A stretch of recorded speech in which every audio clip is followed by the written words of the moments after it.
Hello, my dear students. Once again, I welcome you all in the class of science, class 7th. We are in chapter number 5, acids, bases, and salts. My dear students, in the previous part, आप लोगों ने acids bases के बारे में पढ़ा, natural indicators के बारे में पढ़ा था और आप लोगों ने neutralization reaction, acids and bases आपस में किस तरीके से रिएक्ट करते हैं और सॉल्ट और वाटर फॉर्म करते हैं, ये आप लोगों ने प्रीवियस क्लास में आप लोगों ने इसको पढ़ा था.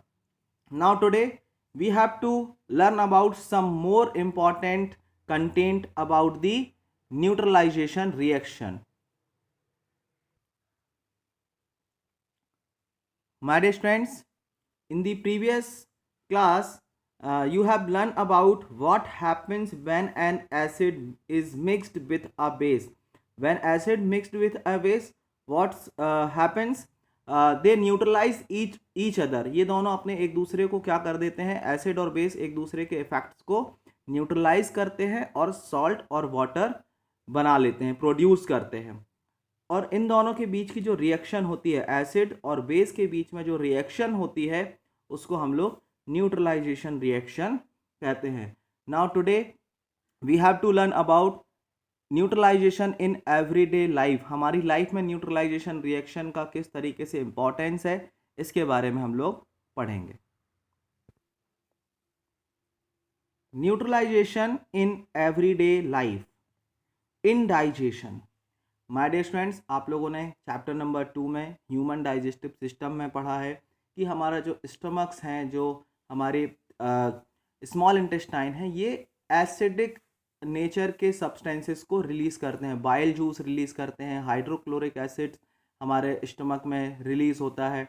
सो हमारे जो स्टमक के अंदर जो कंटेंट हैं, जो भी हम लोग फूड इनटेक करते हैं, उसका वो भी किसके साथ रिएक्ट करता है? एसिड के साथ रिएक्ट करता है. और this acid help in the digestion. ये एसिड हमारे फूड को डाइजेस्ट करने के लिए हेल्प करता है. Our stomach contains hydrochloric acid. It helps us to digest food as you have learn in chapter number 2. But too much of acid in the stomach cause indigestion. कई बार होता है कि आप लोगों ने देखा होगा, आप लोगों को बब्स आते हैं और उसमें भी आपको एसिडिक लगता है, आपको थ्रॉट में एसिडिक फील होने लगता है.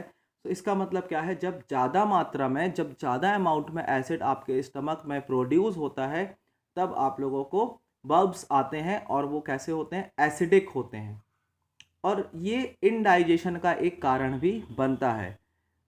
So how can you neutralize this acid, excess acid जो आपकी स्टमक में प्रोड्यूस हुआ है, उसको कैसे न्यूट्रलाइज करते हैं?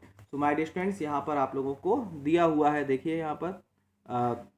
But too much of acid in the stomach cause indigestion. Sometimes indigestion is painful. To relieve indigestion we take an antacid such as milk of magnesia or which contain magnesium hydroxide. It neutralize the effect of excess acid. ये excess acid के effect को neutralise कर देता है. अब ये milk of magnesia, आप लोगों ने इनो पाउडर का नाम सुना होगा. ये इनो पाउडर ही यहाँ पर एंटासिड के जैसे वर्क करता है. एंटासिड, इनो कब लिया जाता है? जब हमारी स्टमक में एक्सेस एसिड प्रोड्यूस होता है, तब हम लोग उसके इफेक्ट को न्यूट्रलाइज करने के लिए इनो पाउडर जो मार्केट में मिलता है, इसको हम लोगों को लेना पड़ता है उसके इफेक्ट को न्यूट्रलाइज करने के लिए.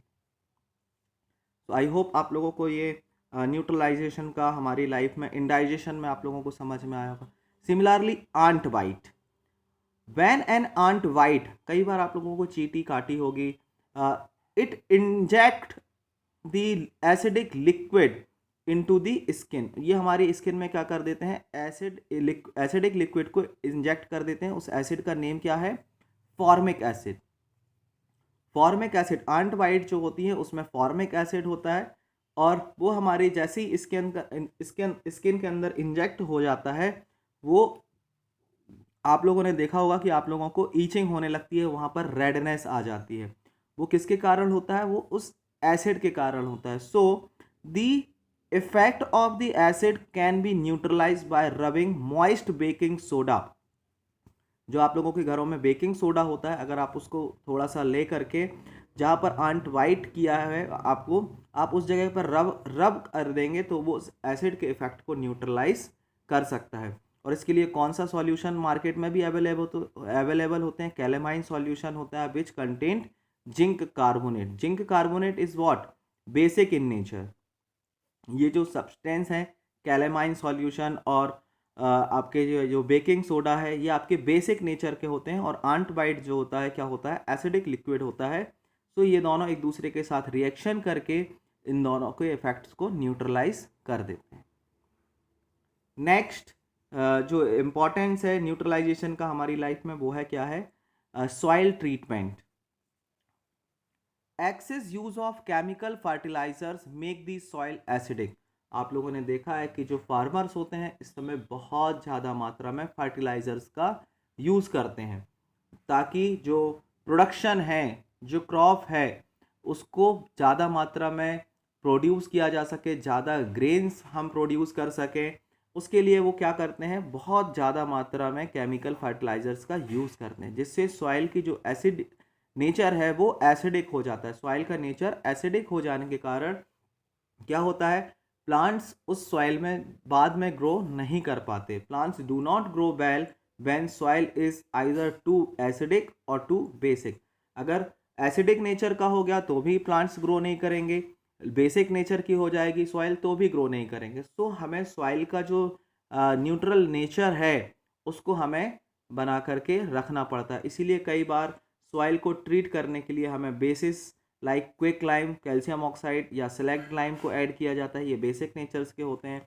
और अगर सॉइल अगर बेसिक नेचर की है तो उसमें एसिडिक फर्टिलाइजर्स डाल करके उसके पीएच लेवल को, आप लोग पीएच लेवल के बारे में हायर क्लासेस में पढ़ेंगे, उसके लेवल को, उसके नेचर को प्रॉपर तरीके से बनाया जाता है, न्यूट्रलाइज किया जाता है।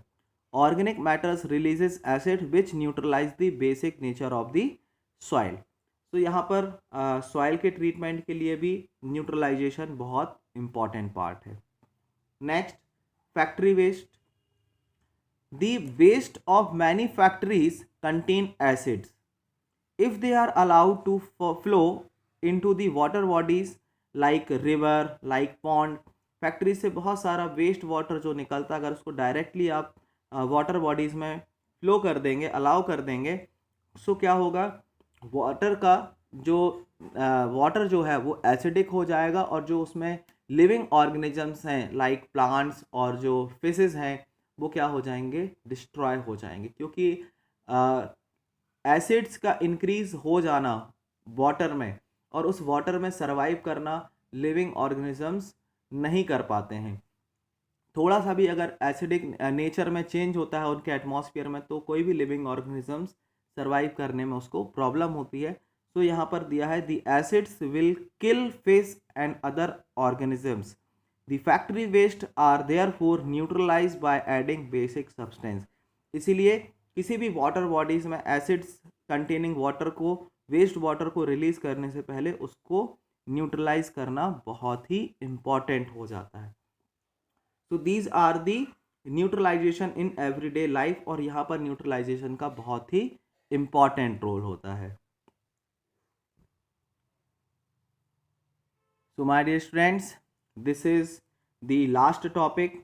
ये आपके इस चैप्टर का, चैप्टर नंबर 5 का ये लास्ट टॉपिक था, न्यूट्रलाइजेशन इन एवरीडे लाइफ। आज हम लोगों ने इसको कंप्लीट किया। आई होप आप लोगों को न्यूट्रलाइजेशन का इम्पॉर्टेंट, हमारी डेली लाइफ में किस तरीके से एसिड्स और बेस इम्पैक्ट करते हैं और उनको कैसे हम न्यूट्रलाइज करके चीज़ों को सस्टेन करते हैं, आगे बढ़ाते हैं, तो उसके बारे में आप लोगों ने समझा होगा। So my dear students, this is all about the today's class of the science. See you all in the next class with the questions and answers of this chapter. Thank you. Have a nice day.